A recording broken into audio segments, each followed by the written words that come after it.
Thank you for joining us tonight. We're very excited to have this program. I'll just give a short introduction. My name is Henry Green. I'm a TerraCore member with the trustees, and we're very excited to have this CR webinar series up and going again. It had been very successful in the past, and it's exciting to get things going again. Before we get too far in, I want to give a quick thank you to Sarah Welch and the Hilltown Land Trust for helping us get the word out, and as well to our two speakers tonight. Thank you to you for taking your time to be with us. So I'll just give a little rundown of the structure. We have two speakers here tonight, and then we'll have a Q&A section afterwards. If you have any questions throughout the presentation, there's a Q&A button down at the bottom of your screen, and you can type your questions in there. And then we'll be able to go through, sort them, and group them and pose them to our speakers at the end. So if you have a question, don't hesitate to throw it in that Q&A section down at the bottom.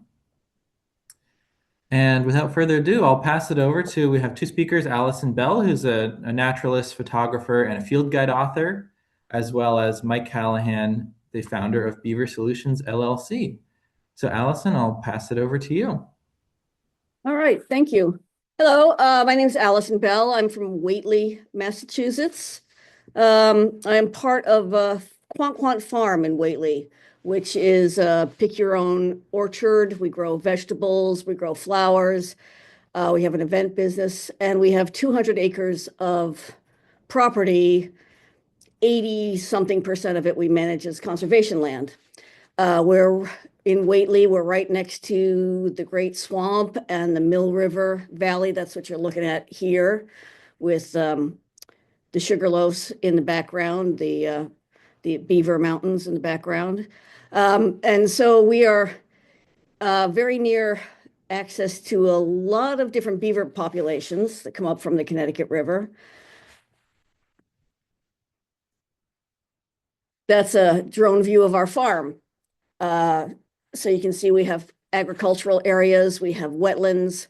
There's a farm pond that's been there for 100 years or so. And then off screen to the left, the property goes uphill and we have a lot of woods and fields and so forth there. But this is our property. I've been part of it for 25 years, but obviously there have been humans living here quite a long time.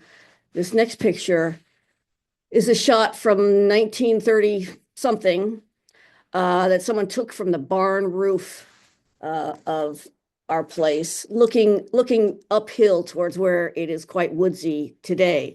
And I find this picture very interesting because it shows, and this is very typical in New England, how cleared the landscape was, even up into the 30s here, just how much of this landscape, in this case, was grazed right down to short grass.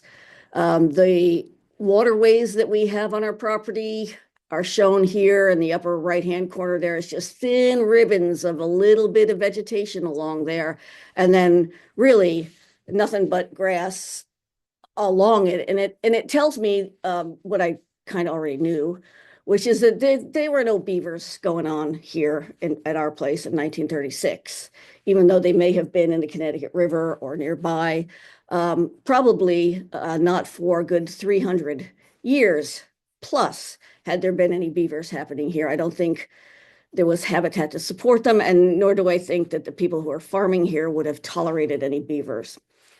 But when I came to the farm right at 2000, there were no beavers, as far as I know. There may have been ones that visited through once in a while, but no resident beavers.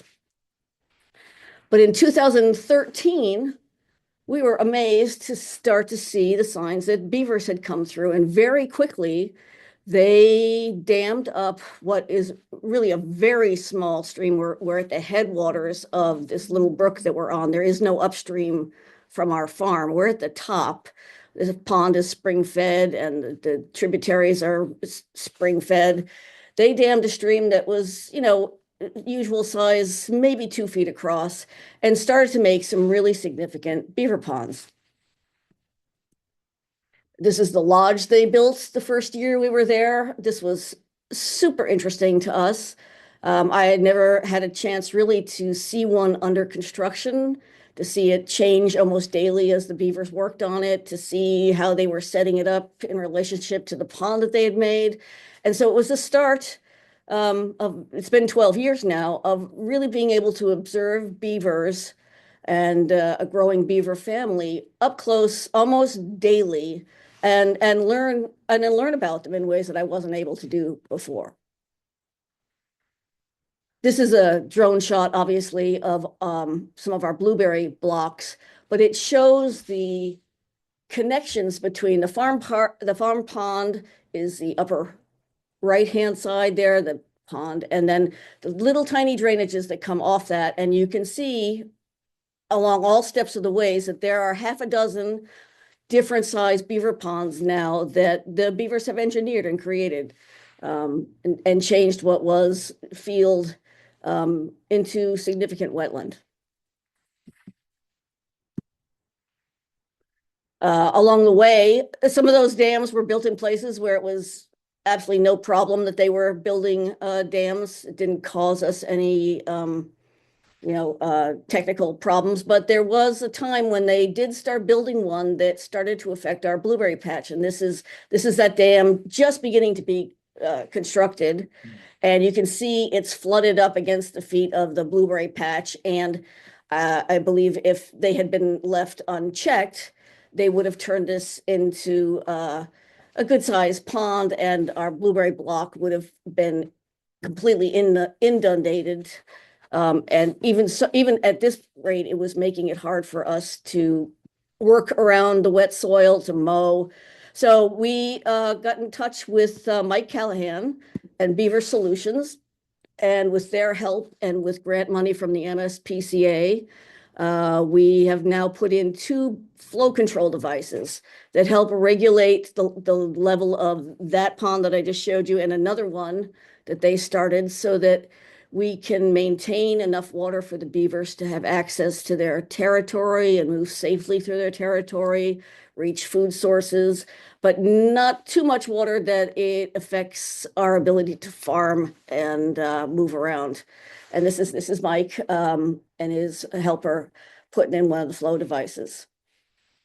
He's going to, of course, talk to you a lot more about that later. But this is the part where I get to say how wonderful it has been to have beavers around in our lives. Everybody on the farm appreciates them, probably me most of all. But seeing them on a regular basis, they're a special species because they can tolerate human presence or nearness. Certainly these ones see us all the time. They see the equipment all the time. They see people coming, going constantly. And they're not as skitty as a wilderness beaver might be. They have adapted to that and actually recognize various members of our group. They recognize me. They can come when they're called if I have apples. And it's provided me a chance to study them up close, certainly to take a lot of interesting photographs of them in different ways. They are stars of our social media for Quan Farm and for another social media platform I help with called Valley Wild. So they make great video and get very close to them, actually. So it's been really fun. It's been really fun being near beavers and catching their pictures and learning about their teeth and their tails, even their feet with a special grooming claw. Seeing them up close in the water like this and learning how they move through the water and the low profile that they keep, and then even being able to film them and see them underwater, which is super great. That's something that can only really do this time of year when the water is clear and the algae hasn't started and the mud building hasn't started. So that's really fun too. We get to see them in their daily lives as they go about doing their thing. Finding food is a big deal. They, of course, are vegetarians, and they do eat herbaceous material and woody material. This is them munching on willows. They eat the bark. They don't eat the wood, but they cleverly find other uses for the wood when they're done eating, for building dams or lodges. But they do eat quite a bit of just plain leafy herbaceous material. And that's not something I had thought about too much or really had been able to see too much before. And it's quite seasonal. So I know that they will eat blackberry canes when the blackberries are flowering, but not any other time of year. They love sensitive ferns. They will eat anything green, and their time is coming for that soon. As soon as the green stuff starts to pop out, even grass and clover, they will graze on that. And here's a beaver enjoying a grapevine.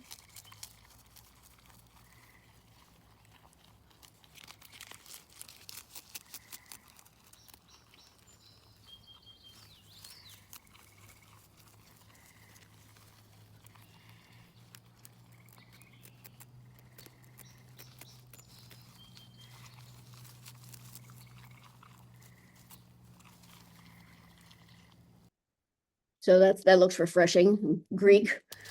Hang on. Oh, I want to go forward. There, sorry.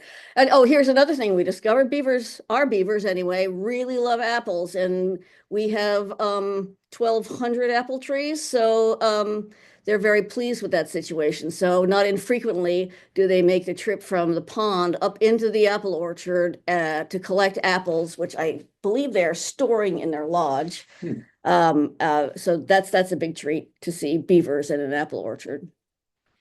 They also actively manage the willow and dogwood populations that we have. They coppice it, which is the word which means that they systematically harvest areas of it for storing, for eating, and leave others sort of on a 3-year basis. They keep it's a totally renewable resource that they actively manage.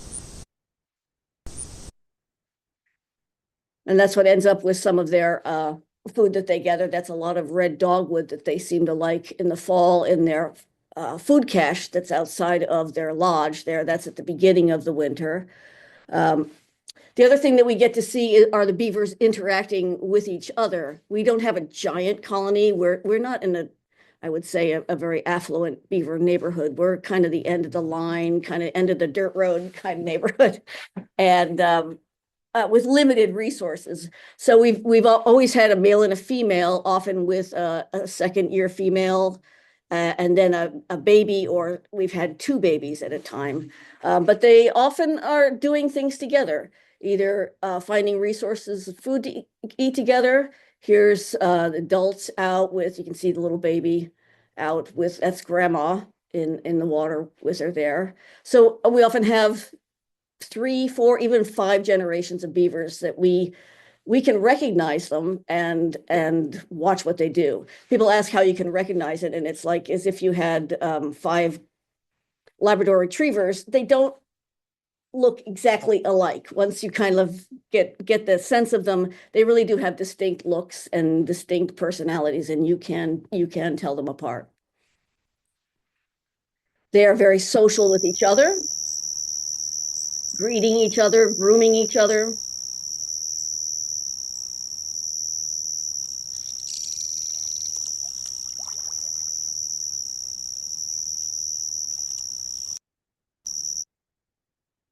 We watch them work on projects. So here's one working on a dam.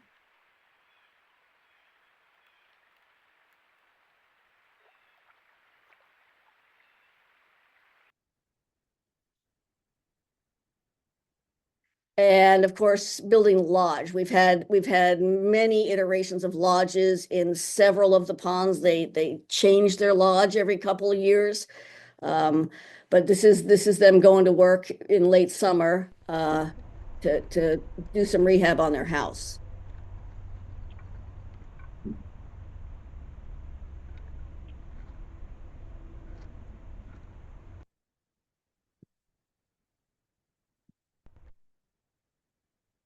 And then obviously I've got trail cameras going on here. We have half a dozen trail cameras on the farm.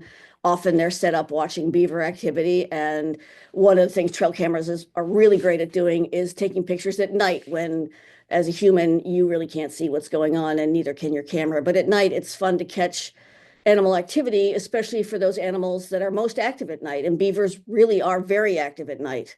So here they are doing some more rehab. Now they're putting the mud siding on their lodge.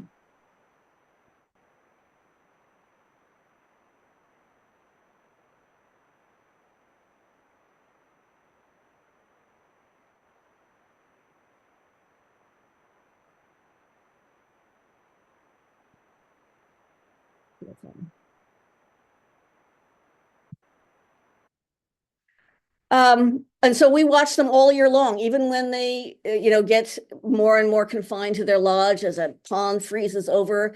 Well, this year it was frozen for quite a long time, actually. It was remarkable. But most winters that I've been around, it freezes and there's a little thaw, and there freezes and there's a little thaw, and there are moments when they're out and about. They spend a lot of time patrolling the open water when it starts to ice over, trying to keep the waterways open and access to the shore. And this is a great shot of one taking a walk through the slush. And then this is the same place when it really was frozen a foot deep. And this year there was a good month or even more. I don't know, Mike, maybe it was even 5 weeks where the beavers were really frozen in, and they were completely dependent on reaching their food cache that from underwater. They can swim out from the lodge under the ice, get the food, go back in. And these bubbles that you see here that is from coming off the beavers as they make their trips back and forth. As far as the lodge goes, my friend Sally helped me put a camera inside the lodge one year, and we got to see a little tiny baby single beaver hanging out inside the lodge.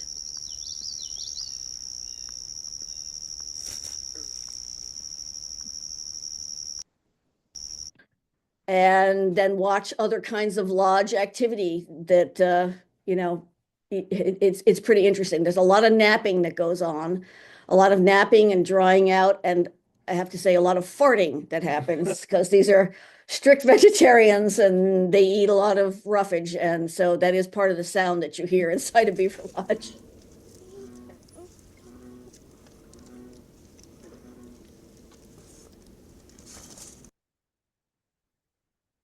So the little baby is born, I don't know, April or so, and sometimes in May we'll start to see them. So that, of course, is really fun when you start to see the young animals out and about with their parents. The other kinds of benefits that you hear about often have to do with the diversity of species that a beaver pond brings to a property. It amplifies it exponentially in terms of the different animals that come. Plant species, of course, all wetland plants that come in and surround a pond like this. From sedges, these are different kinds of sedges that are ringing the beaver pond. That's really interesting habitat for all kinds of insects and birds. Dragonflies, other water insects. We have 7 kinds of breeding frogs and toads on our property. And that wouldn't have been possible or as exuberant as it is without the beavers having made all of those wetland ponds. And right now, we've just had wood frogs have been out. They've laid their eggs, and the peepers are going strong. And we'll have the others in succession. Obviously, beaver ponds bring birds, ducks, all kinds of songbirds, and some unusual birds like this one. This is a bittern that showed up on the beaver pond, and I had not ever had a chance to see one like this before.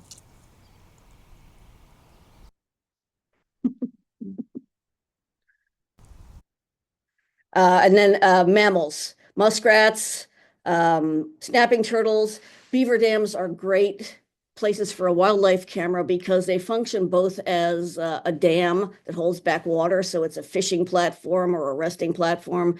It's also a bridge so that animals that don't want to swim especially things like bobcats that don't really like getting their feet wet, will cross it.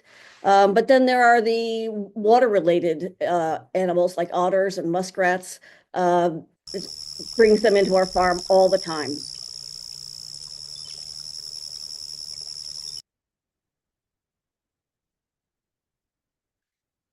Um, we are not on a very steep incline at the farm, so this isn't as much of a thing for us, but successions of beaver dams function as braking units for rainfall flow. And so when we do have dam after dam after dam, and it does slow the runoff of the water for us. And that would be more important if we had a little more gradient on our property, but it's definitely an important thing. But for us, we're really happy to have the beaver ponds capture the water, purify the water.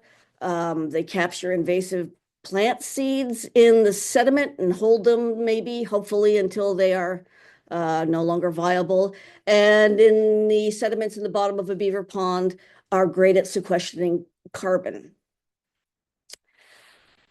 The last photo is from 2022. And you look at this photo on the upper left-hand side, you can see we're having a very dry summer. The grass in the apple orchard in the upper left there looks pretty brown and dead.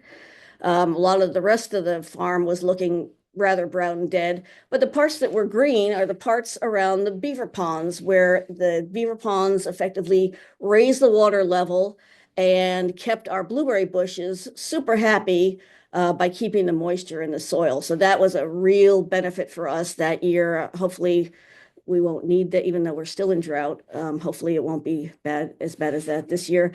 But that's another thing that we really appreciate about having them around. All right, that's my why I love Beavers talk, and I'll turn you over to Mike. You want to take this chair? Yeah, sure. Thanks, Allison.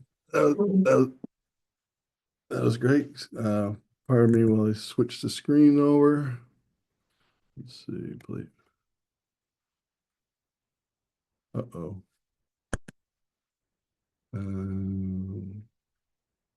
How do I pull up mine? There's mine beneath it here. There it is. Got it. Thank you. All right. Hello, everyone. Thanks for the intro, Allison, and the great overview of why I love beavers and why they took over my life 28 years ago. So, yeah, I'm Mike Callahan. I started Beaver Solutions back in 2000 and started a nonprofit Beaver Institute in 2017. And I'm going to, as wonderful as beavers are, we all pretty much know that sometimes what they do conflicts with human land use interests. And so that's where we come in to try to find that balance. So we're going to go through how to manage different issues and a little bit touching on permitting before we get into the question and answer period for both Allison and I. So, yeah, we've done a lot of these installations where we resolved beaver conflicts with humans, over 2,000 at this point, and we're training people to do this same work across North America with the nonprofit Beaver Institute. Beavers they're called nature's engineers for a reason. The dams they create can be pretty impressive, even seen by from spaceships. Some of them are so big. But the issues that we deal with can be road flooding of a house, septic systems, farmland, basically anywhere there's water and people are utilizing that land. And typically the way beaver problems were managed were either removing the dam or removing the beavers in the past. But fortunately, there are ways to find that balance to be able to keep them around in most cases, not always, but in most. And then we gain the benefits of having the beavers around that Allison was talking about, but protect human interests. So that's going to be the crux of this talking about the different types of water control devices. But trapping is still legal. Some people think it was outlawed. It is not, but we always recommend it as a last resort. Sometimes in this case, in this picture, you see there's a septic system underneath that water, and we can't, obviously tolerate that. And unfortunately, this was built before wetland laws, and so there's just no room for the beavers to have enough water to survive without causing conflict. So that's an example where the beavers may end up getting trapped. But like I said, we try to keep that as a last resort, especially because new beavers are going to move in. So not only you can't relocate them. Beavers have to be killed if they're trapped, so we don't like that. And we want to keep them around for everyone's benefit. The most common problem we see are road culverts getting plugged. And that can cause a lot of damage. Beavers see a road culvert as a hole in the dam of the roadbed, and with a little bit of work, that whole roadbed becomes a dam for a big pond. So they're smart that way. They'll pick the spots that are easiest to dam to get the biggest bang for their buck, so to speak. But fortunately, nearly every road culvert and man-made drainage structure can be protected. So that's what we'll talk about now. I'm just going to go over the four most common type of devices we use. The pond leveler pipes are used through freestanding beaver dams. The other three are to protect human infrastructure. So ultimately, using these devices save time and money, and they're not only cost effective, but they're the most environmentally friendly and humane way to deal with conflicts with beavers. And fortunately, they typically don't need more than an hour of maintenance per year, and we'll get into that. So the pond leveler pipes. Here's an example as we load up our truck and bring these pipes, typically 8 to 15-inch diameter pipes. And as you see in the diagram, the pipe goes through the beaver dam. We set that at the height that we want the pond to be at, so abutters aren't getting negatively affected. And then the intake of the pipe, which is usually 40 feet away, has that big cage on it. The purpose of that is to keep the beavers far enough away from the inflow of the pipe that they won't detect it, and they'll leave it alone. There's no real maintenance that has to be cleaned off, because if you put your hands outside the fencing or beavers on the outside of that fence, there's no discernible water movement. So they don't realize there's a pipe in there. So we'll float it out on these temporary pontoons and sink it into the deepest spot we can find and dig that trench into the dam down to the level that we want the water to be at. And you can see already the water flows by gravity, but then we cover up the pipe, put some fencing on it so the beavers can't get at it. And here's an example. This access road for the utility had 3 feet of water on it. The beaver dam is over on the right. I don't know if you can see the cursor, but there's the dam over there. And we brought the water level down with the pipe through the dam. And so the water was drained down so that it was dry. They could regrade it and use that road again. And that years and years later, these devices usually last about 10 years before the metal is corroded and needs replacing. And we've since replaced it because we originally worked here about 15 years ago. So those will work well for freestanding dams. For a culvert on a road, one way to protect it is to use a fence. And what the fence does, it turns what is the easiest spot for the beavers to dam, a pipe, into the hardest spot to dam, because now they have to go around the whole fence, which is usually 30 to 40 feet perimeter to dam around. So they'll generally then go, even if they've been used to plugging out the pipe regularly, they'll pick a different spot to dam and leave that alone so the road culvert stays open. So here's an example. And in this case, that's what the beavers did. They went upstream and downstream. Now, that may or may not cause a problem that we might have to deal with, but the important thing is to keep the road culvert open, because if that's blocked, the water has nowhere to go, and it doesn't take long to become a really serious issue.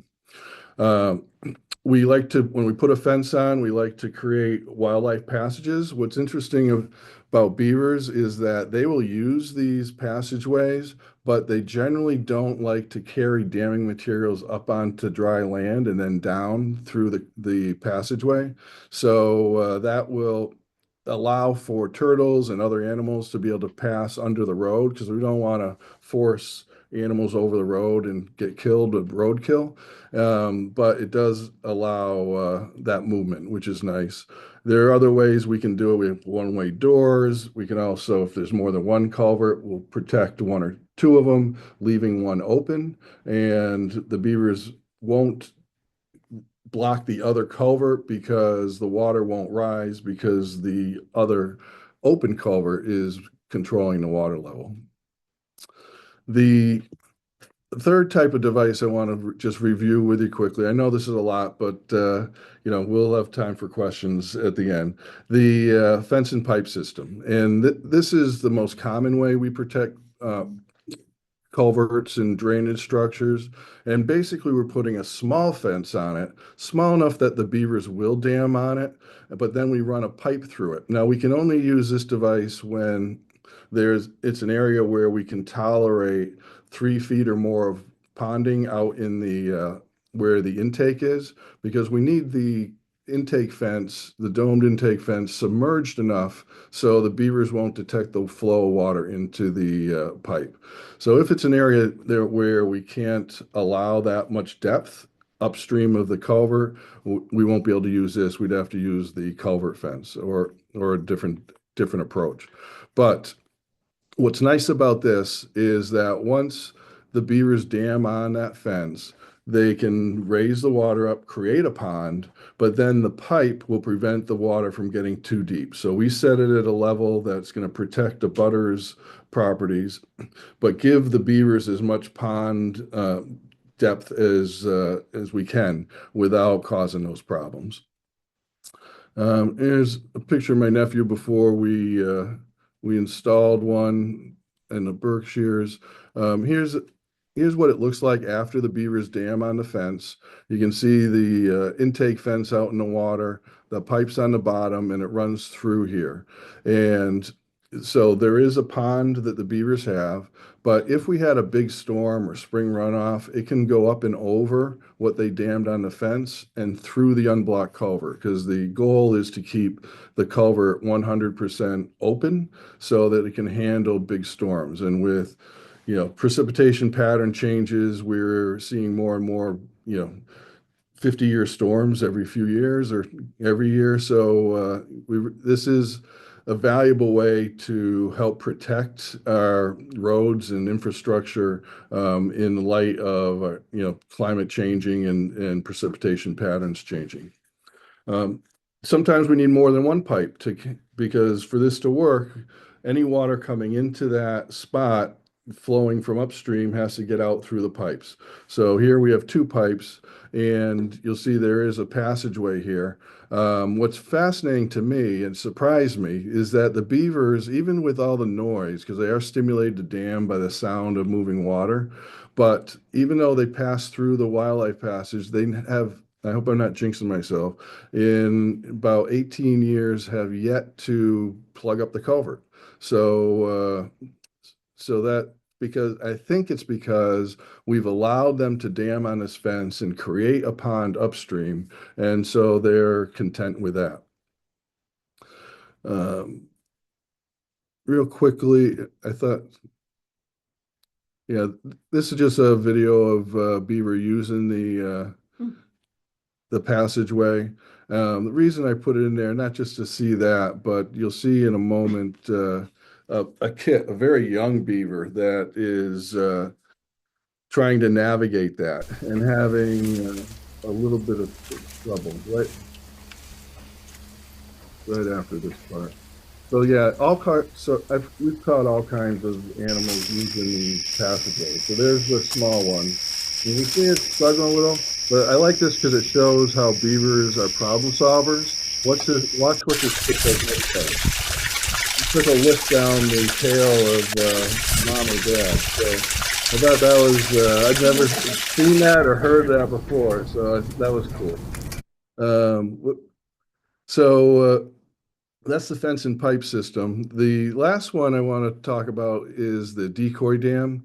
And this is a situation kind of the flip side of where we would use a culvert fence. This is a spot where we need to protect the culvert, but it's okay if the beavers have a big dam. We just don't want it plugging up the pipe. So what we do is we actually encourage them to dam on a small fence directly, usually about 10 feet out from the culvert. And what that will do is it'll give them the pond that they want and and also stop them from wanting to plug the culvert anymore.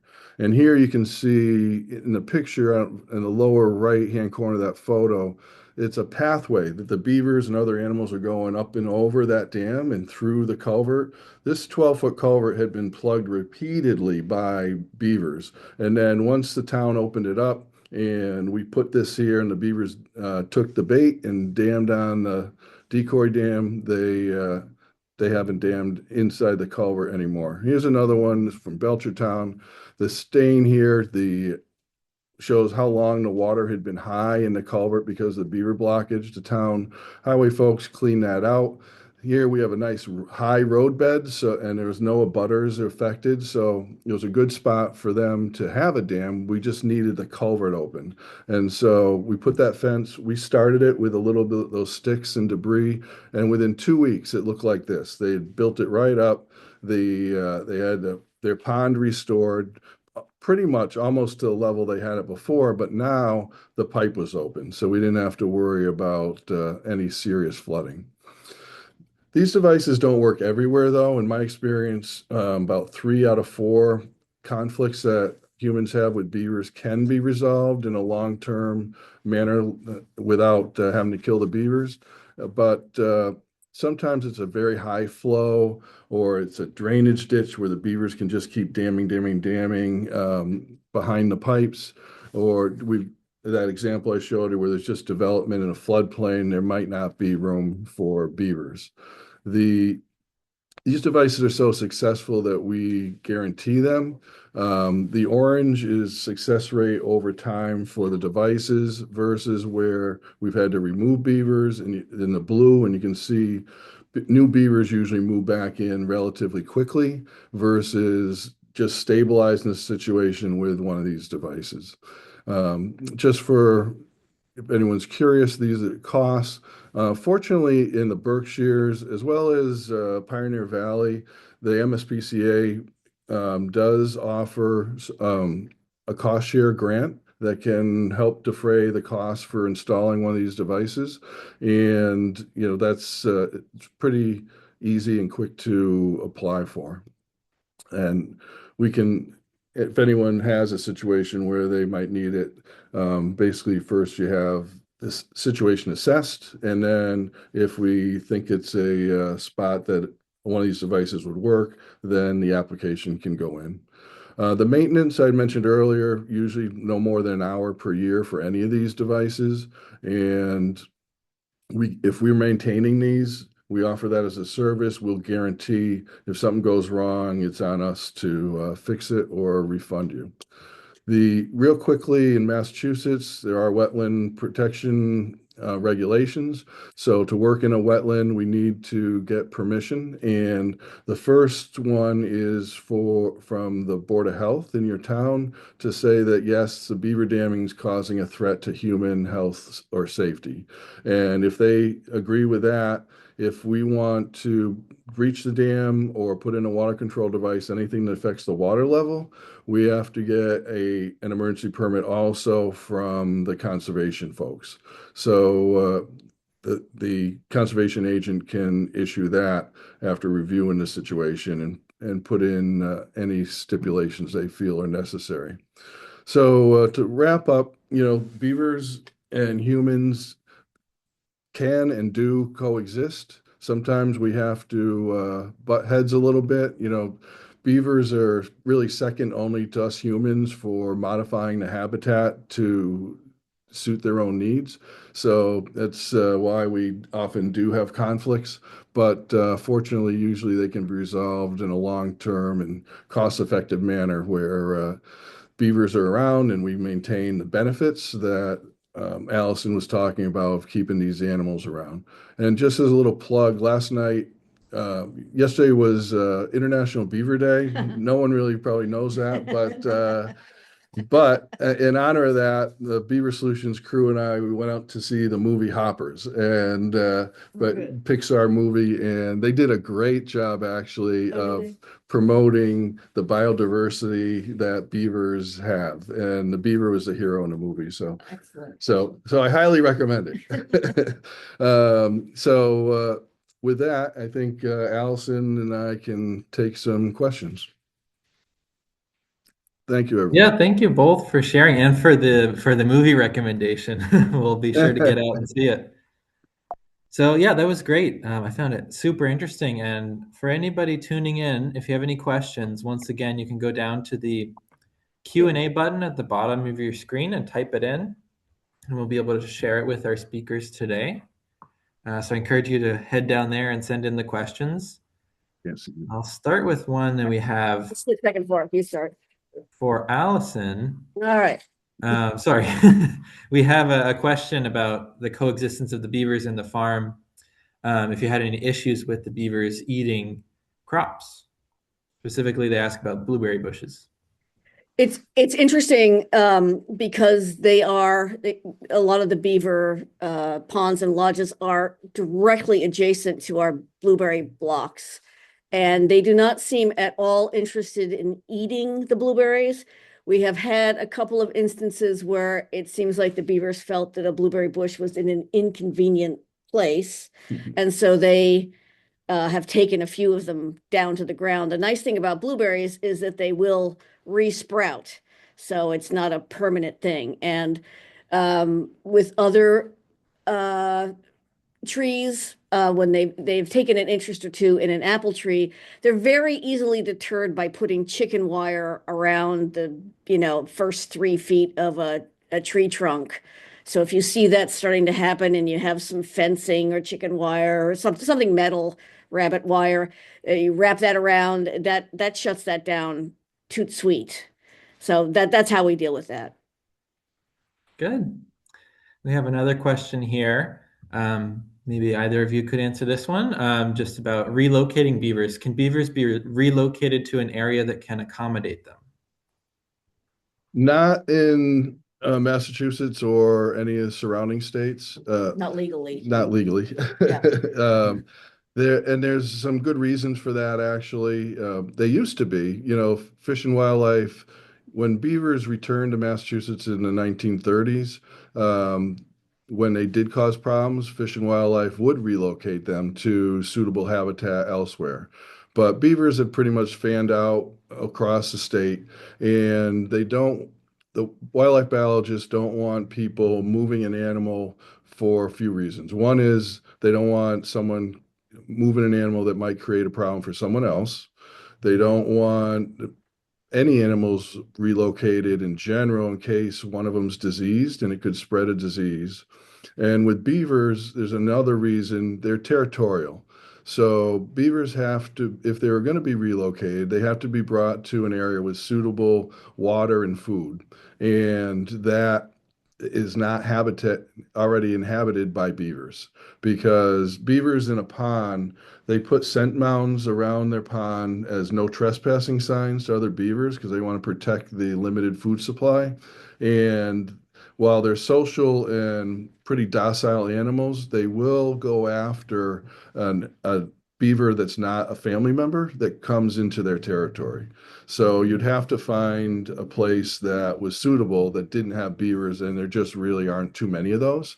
Not anymore, yeah. Not anymore. There are places that had beavers, and beavers have a natural cycle, and that's part of their biodiversity too. I'll just mention that when beavers use up the woody food or the vegetation that they use for food, they have to move out. And when they do, the dam drains out, it turns into drained out pond that grasses and then shrubs and whatnot grow. And those different um, plants, as they mature, eventually beavers will come back.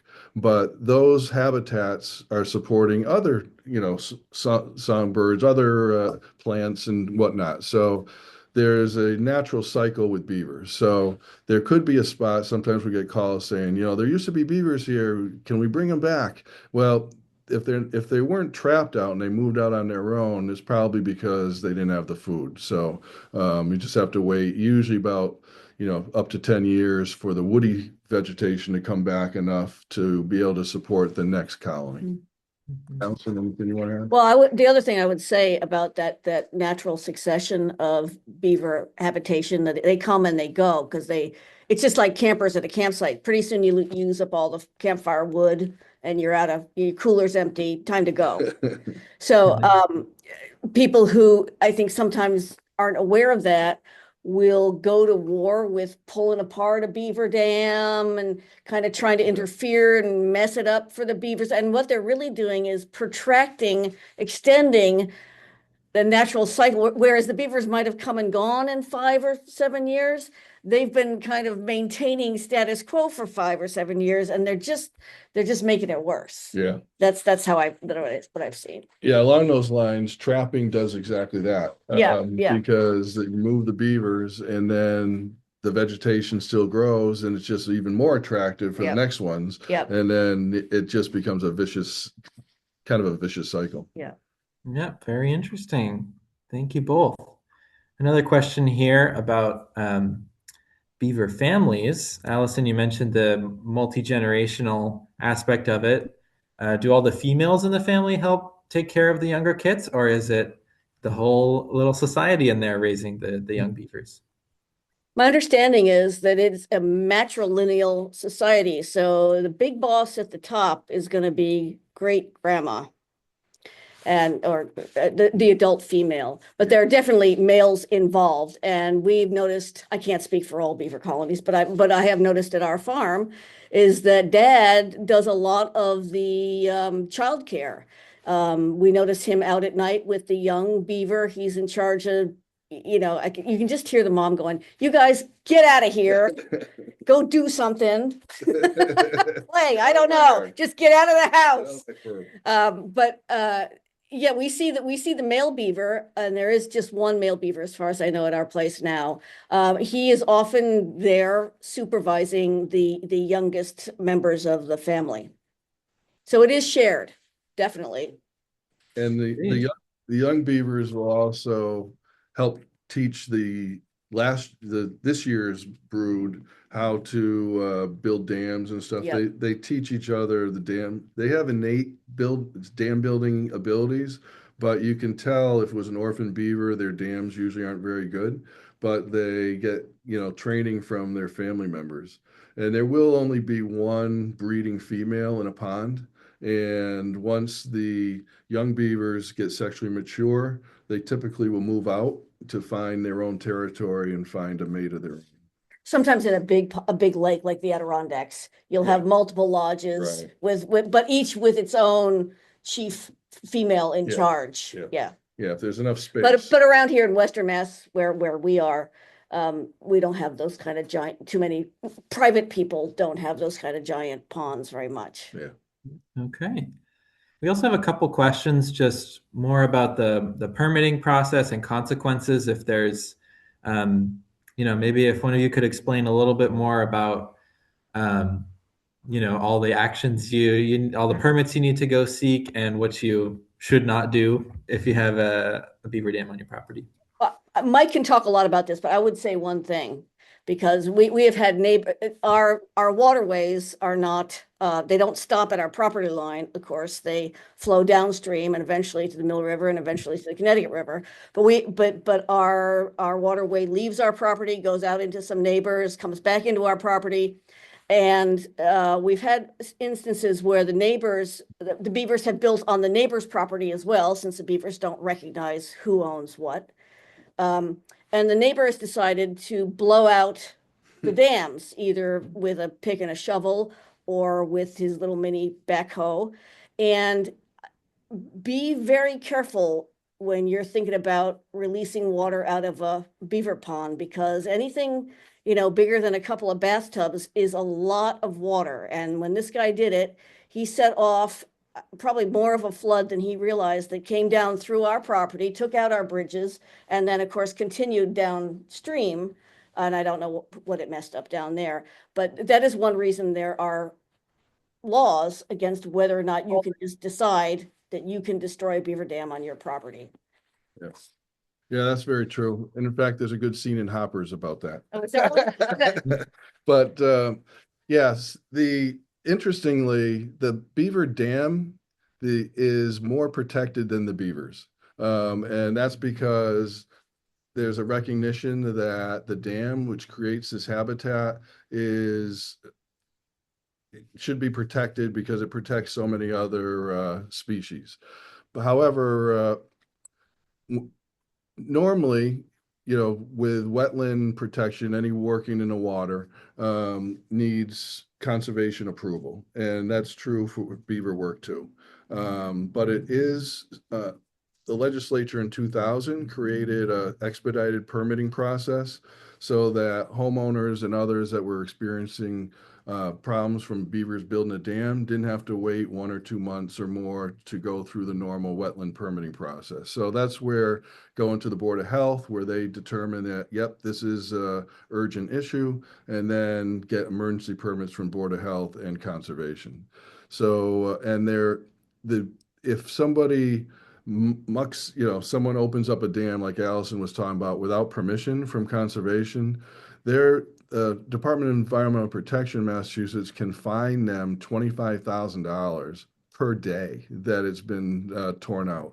So yeah, that's not a good idea to go rogue.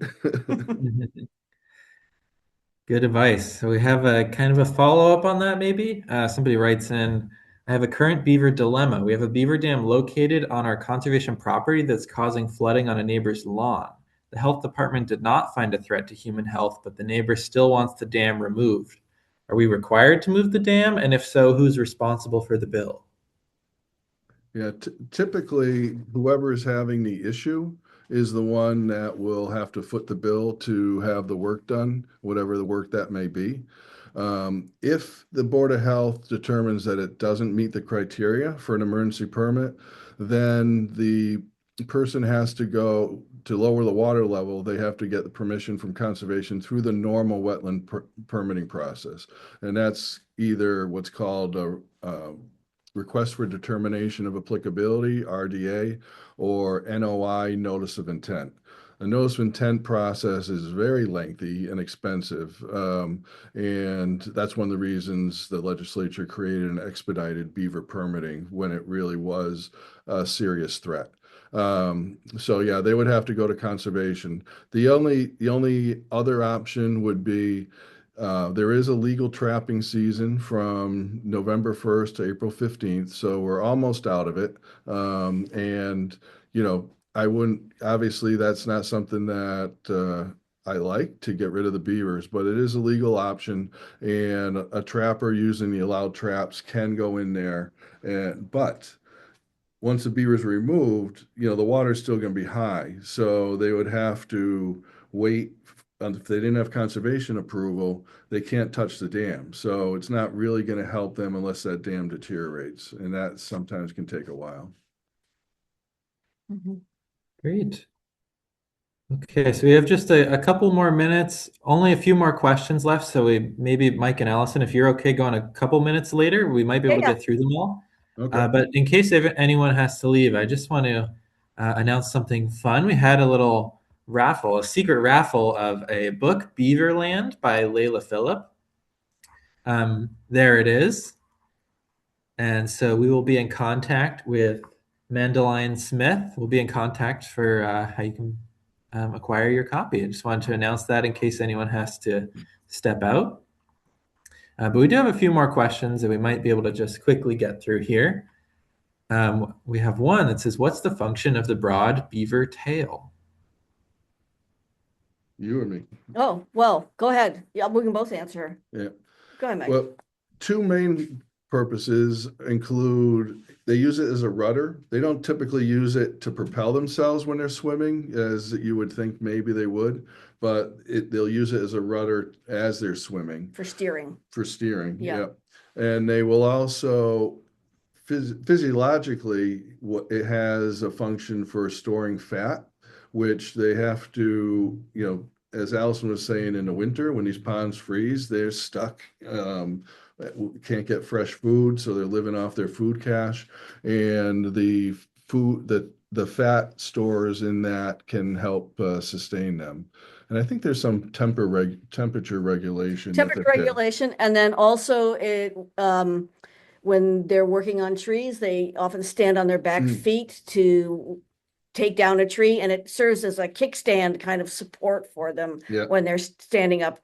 Well, you saw the video where they're walking uphill up the lodge carrying the mud. It's also a balance, outrigger kind of balance for them for that. Yeah, that was so cool seeing them carrying the I know, mud, isn't that fun? walking on 2 feet, Yeah. going up the slope. Yeah. Quite the useful tool for them. Yeah. So here we have, who are the natural competitors with beavers? How and to what extent are beavers moved out by other animals, in particular otters? Mm. Well, I don't know about competitors, because nobody else really does what they do, but they have predators for sure. And I guess the predator that I would point to, number one, would be bobcats. Especially when there's a time of year, maybe it's July, when the new kits come out of the lodge and are having their first nights out and are don't really, know what's going on. They're very vulnerable. And that is often, according to trail cameras, when you see bobcats coming around, they are hunting baby animals, because hunting an adult beaver is not an option. An adult beaver, my beavers that I've had have weighed over 40 pounds, and it's a very solid 40 pounds. And a bobcat weighs nothing near 40 pounds, nor does it want to go swimming. So bobcats are a big predator of baby beavers, but I'm sure they fall prey to diseases. They have their own species of ticks that affect them. They have, other kinds of things that would take a bite out of the beaver population. Yeah. And, historically, they would have also been predated by wolves. Right. And still coyotes can be, go after and gang up on small ones when they come up on land. And mountain lions, and mountain lions and wolves are an issue for beavers out west because in many states there aren't many beavers and they do relocate them as necessary. And there's almost a 50% mortality when they relocate them because of mostly mountain lions or wolves if they're in the area. So, but there's an interesting study I'll just add real quick that's been going on at Quabbin Reservoir here in Massachusetts for over 50 years. And they've looked at the beaver population over time, thinking, what's going to happen because if there's no trapping, what's going to happen without these apex predators around. And what they have found is that the beaver population it fluctuates, but it generally is self-regulating. And the size of their litters are often dependent on the food supply, like Allison noted. Beavers can have 1 to 6 per year, but she's noticed 1 or 2. Well, imagine planning your family according to the resources you have. Crazy. Wouldn't that be a crazy idea? Yeah. So Yeah. they do that. Absolutely. Yeah. Yeah. So, there is some so it seems as if the beaver population's more regulated by internally, rather than external sources. So, because sometimes you'll hear, well, the apex predators are gone, so we have to manage the beaver population by trapping. And this study doesn't really support that. Would be more true for rabbits or mice or deer. Yeah, something like that. Deer. And beavers are territorial. They're restricted to 1 to 2% of the landscape, unlike those other animals that can spread out everywhere. Yeah, interesting. Thank you for sharing that. So we've got just two more quick ones for the folks who are able to stick around for a minute or two more. Somebody asks, can you clear the underbrush and fallen branches from the area to encourage them to move on? Uh, it Would you want to do that? Well, I suppose if you remove all their food sources and clear cut your property, as we saw, their food sources are more varied than just mature trees. They eat different things at different times of year. They eat things that regenerate, like willows and dogwoods. Um, so yes, if you had a golf course, I guess, would Yeah. not be an attractive place. Ask the trustees of reservations about golf courses and beavers and what's there to eat. Um, right, you could make it unattractive. That's true. Yeah, but it's really tough to make that work, because beavers will also build their ponds as ways to travel from one place to another in the safety of the water. So even if you have a food desert, so to speak, in one area, they might still flood it because they want to go upstream or downstream of that food desert. So it's yeah, I haven't really seen. Certainly, it's people have tried. I don't think I've seen examples of it being real effective. Yep, that makes sense. And then maybe just a fun one here to end it. In your experience, would you compare the intelligence of a beaver to that of an average dog, a house cat, a 5-year-old? Smarter than all of them? Well, better builder, Yeah, yeah, nature's engineer. much more creative, much more in control of their environment. Uh, yeah, Prob- far superior in every category. I can't think of one they would be. Yeah, I would have to say that Maybe, there's some pretty smart dogs and cats, right? but beavers But the, are problem solvers, which you see less in those animals. I mean, when I first started doing this work, I would tell people I was in a chess match with these beavers because was it an even the, kind of chess? no, it was actually one of the things that really drew me into this Yeah. because every site's different and all the beavers aren't the same either. Some are real intent on trying to figure out and foil what you're doing, and others are going, okay, whatever. So, but yeah, there was one place up in Chesterfield I'll never forget early in my career where I put in a fence and then the beavers found a way to foil it, and then I went back and patched it and where they were getting in and they found a different way and then it was back and forth. Finally I checkmated them, but they were lived there and actually they've still there Well, 20 years all ago. those things, as you said, 5-year-old children and cats and dogs and guinea pigs and whatever was on the list, really do not have it as an activity of theirs to go out and manipulate and build and control and alter, do forestry and farming of their environment at age 1.